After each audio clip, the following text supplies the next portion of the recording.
In the busy town of Goma, the rain poured down heavily, soaking everything in sight. Achieng stood at the doorway of her small house, her clothes dripping wet. In her arms, she held her tiny baby, who was shivering from the cold. Her heart ached, not just from the cold, but from the hurt she felt inside. Earlier that evening, she had simply asked her husband, Odion, why he had been out so late. It wasn't a big question, just a mother's worry and a wife's concern.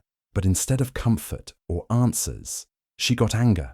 Odion's voice was harsh and cold, cutting through the noise of the storm. "Go back where you came from," he shouted, his words like sharp knives.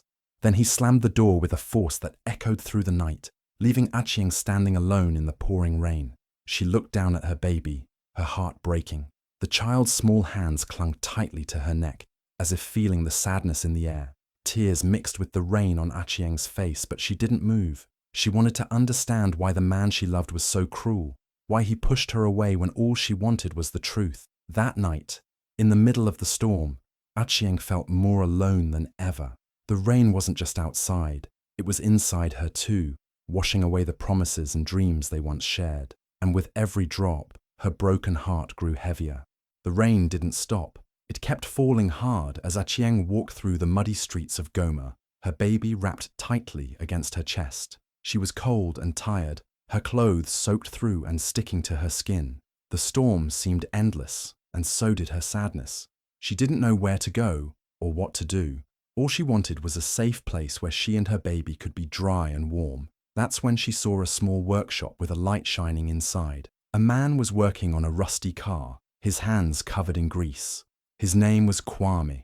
When he noticed Achieng standing in the rain, shivering with her baby, he didn't hesitate. Without asking a single question, he opened the door wider and called her inside. Kwame was quiet, but there was something gentle in his eyes, a kindness that made Achieng feel safe for the first time that night. He found her some dry clothes, warm and clean, and wrapped a blanket around the baby. He even made a small fire to warm the room. He didn't pressure her to explain anything or ask about her troubles. He simply cared. Achieng watched as Kwame moved around with calm, steady hands. He fed her child some warm milk and hummed softly, making the baby smile for the first time that evening. In that small workshop, filled with the smell of oil and firewood, Achieng felt a spark of hope. She didn't know what tomorrow would bring, but for the first time since that stormy night began, she felt a little less alone. Kwame's kindness was like a quiet light in the dark, a promise that maybe, just maybe, things could get better. And in the warmth of that moment, with her baby safe and fed, Achieng's heart began to heal, just a little. After that night, Odion couldn't stop talking about how he had finally gotten rid of his troublesome wife. To him, Achieng asking questions about his late-night outings was a problem, and he boasted to anyone who would listen that he was better off without her. He laughed loudly at the market, telling his friends that she had no place in his life anymore. For Odion, it was like a victory, a way to prove he was in control. But the people in their neighborhood were talking too, though their voices were softer and filled with surprise. When they heard that Achieng had been taken in by Kwame, a man from Uvira known for his kindness and respect in the community, everything changed. Kwame wasn't just any man. He was someone who helped others, who stood up for people when they needed it most. Neighbors whispered on their porches and at the local shops. "Did you hear? Kwame helped Achieng and her baby when no one else would." It's not every day someone like Kwame shows such kindness. These words spread quickly, turning into stories people repeated with admiration. They saw Achieng differently now, not as the troublesome wife Odion called her, but as a strong woman who had found help in a time of need. Odion's bragging started to sound empty. While he tried to look proud, the truth was, his friends and neighbors were beginning to lose respect for him. They saw the kindness in Kwame's actions and the courage in Achieng's quiet strength. The town's whispers grew louder, but they were no longer about Odion's power. They were about hope, kindness, and a woman who refused to be broken. In the middle of all the gossip, Achieng stayed calm. She didn't respond to Odion's insults or the rumors. Instead, she held her baby close and quietly began to rebuild her life, one small step at a time, with Kwame's kindness lighting the way. The talk of the town was changing, and for Achieng, That was the first sign of a new beginning.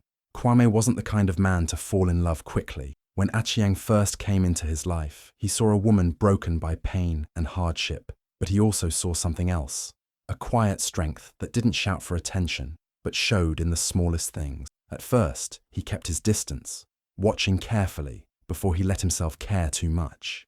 Achieng never complained, even when things were hard. She treated Kwame's elderly mother with kindness and patience, always gentle and respectful. She helped with the cooking and cleaning, never asking for anything in return. Even though her own heart was heavy, she made sure to smile and bring warmth to the little home they shared. Kwame noticed these things. He saw how she woke early every day, how she took care of the baby with tender hands, and how she listened closely when his mother spoke. It wasn't just her actions, it was her dignity. She carried herself with a quiet pride, refusing to let her past pain define her or take away her respect for others. Slowly, admiration grew in Kwame's heart. He began to feel something more than just pity or kindness. He saw a woman who had been through storms, but still stood tall. A woman who gave love even when she had little left for herself. Her strength was beautiful, and it moved him deeply. Kwame didn't rush to tell her how he felt. Instead, he showed his care through actions, a warm meal, a helping hand, a listening ear. Achieng began to trust him, not just as someone who saved her from the rain, but as a man who saw her true worth. In the quiet moments, when no one was watching, Kwame realized that healing wasn't about fixing someone broken. It was about respecting their journey and walking beside them as they found their own way back to happiness. And with every passing day, his admiration for Achieng grew stronger, turning slowly into something neither of them expected, but both quietly hoped for, a new kind of love. Odien's life started falling apart faster than he could imagine. First, the news came that he had been caught stealing money from his job. The embezzlement scandal spread like wildfire. His bosses didn't hesitate. They fired him immediately. No second chances, no mercy. Suddenly, the man who once walked proudly through the streets of Goma was out of work and out of luck. When Odien returned home, the house felt cold and empty. The walls, once filled with arguments and noise, now echoed with silence. The furniture was still there, but the warmth he was used to was gone. No wife waiting at the door, no baby's laughter filling the rooms. Achieng was gone. The loans piled up on the table, unpaid and demanding attention, like silent reminders of his failures. He called his friends, the ones who used to laugh with him and share drinks, but their voices were distant, their words sharp and quick to cut him off. One by one, they disappeared, leaving Odien alone, with nothing but his mistakes. Those who once celebrated with him now avoided his calls and turned their backs. Odien thought the world would feel sorry for him, that someone might reach out or offer a helping hand. But no, the world moved on without him. People whispered about his downfall, but no one stopped to pity the man who had hurt others to climb higher. His pride, which once blinded him, now crushed him under its weight. Sitting alone in the dark, Odien realized that the life he had built on lies and cruelty was gone.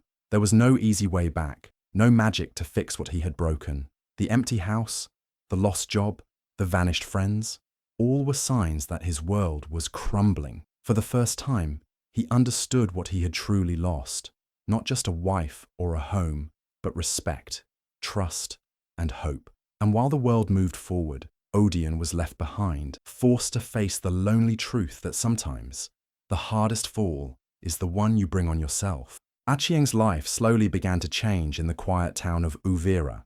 After the stormy nights and painful days, she found a new rhythm, a new purpose. With Kwame's mother by her side, she started helping run a small women's support group. It wasn't much at first, a few women gathering to share stories, hopes, and struggles, but it grew into something powerful. Every morning, Achieng sat with her sewing machine, carefully stitching pieces of cloth into beautiful clothes. Sewing became more than just work. It was a way to heal, to build something with her own hands. Each thread she pulled was like a step away from the pain Odien had caused. Slowly, she learned to trust herself again, to believe in a future she could shape. Helping Kwame's mother with the support group opened Achieng's heart in new ways. She listened to other women who had faced their own storms, abuse, loss, and loneliness. Together, they shared strength and courage, lifting each other up. For the first time in a long while, Achieng felt she belonged somewhere, surrounded by people who understood and cared. With each passing day, Achieng's confidence grew. She smiled more freely and spoke her mind with quiet strength. The love she found wasn't just from Kwame or the women around her. It was a love that began inside herself. She discovered she was worthy of respect, kindness, and happiness.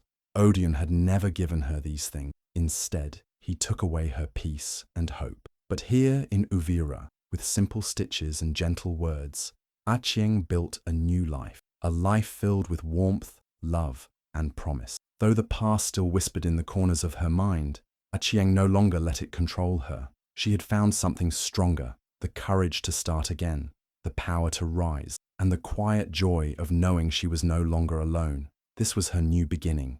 Months passed, and life in Uvira blossomed for Achieng and Kwame. One sunny afternoon, the town was buzzing with excitement.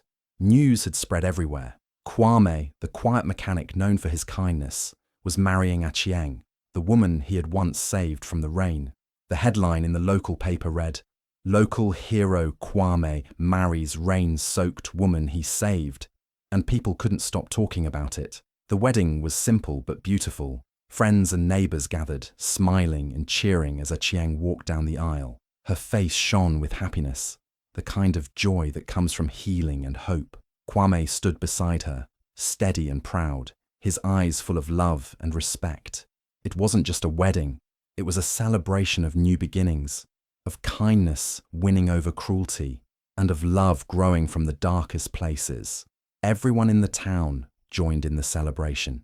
They remembered how Achieng had suffered, how Odion had pushed her away, and how Kwame had quietly stepped in to offer her a second chance. Now, she was surrounded by people who believed in her, and the whole community cheered for the strength she had found. Far away, in Goma, Odion watched the news in silence. His heart ached with regret. He saw the pictures of Achieng smiling, her baby by her side, and Kwame holding her hand. For the first time, he realized what he had lost: love, respect, and a family he had destroyed with his anger and pride. The man who had once shouted at her in the rain now had nothing but emptiness. Odion's world, once so full of control and power, had crumbled, and all he could do was watch from a distance as Achieng's life moved forward without him. The town celebrated a new story, one of hope and healing, while Odion was left with nothing but the weight of his own mistakes. For Achieng, the wedding wasn't just about love. It was proof that even after the darkest storms, the sun could shine again, bringing with it a future filled with promise and peace. One late afternoon, just as the sun was beginning to set over Uvira, there was a knock on Achieng's door. When she opened it, there stood Odion, worn out, desperate, and filled with regret. His clothes were messy, and his eyes looked tired. But what shocked everyone was what he did next. Right there, in front of the neighbors and Kwame's family, Odion dropped to his knees and begged Achieng to take him back. His voice trembled as he said, "Please, Achieng, forgive me. I was wrong. Come home. I'll change." But Achieng stood tall, holding her baby close, looking at him with calm, steady eyes. She wasn't angry or yelling, just strong and clear. "You left me in the rain," she said softly but firmly, "alone and scared. I cried when you slammed the door and told me to go back where I came from." Her voice held the pain of those cold, lonely nights. "But I didn't stay in the storm. I found my sunshine." The neighbors watched in silence. They had heard Odion's cruel words before, but now they saw the woman he had tried to break, standing proud and unshaken.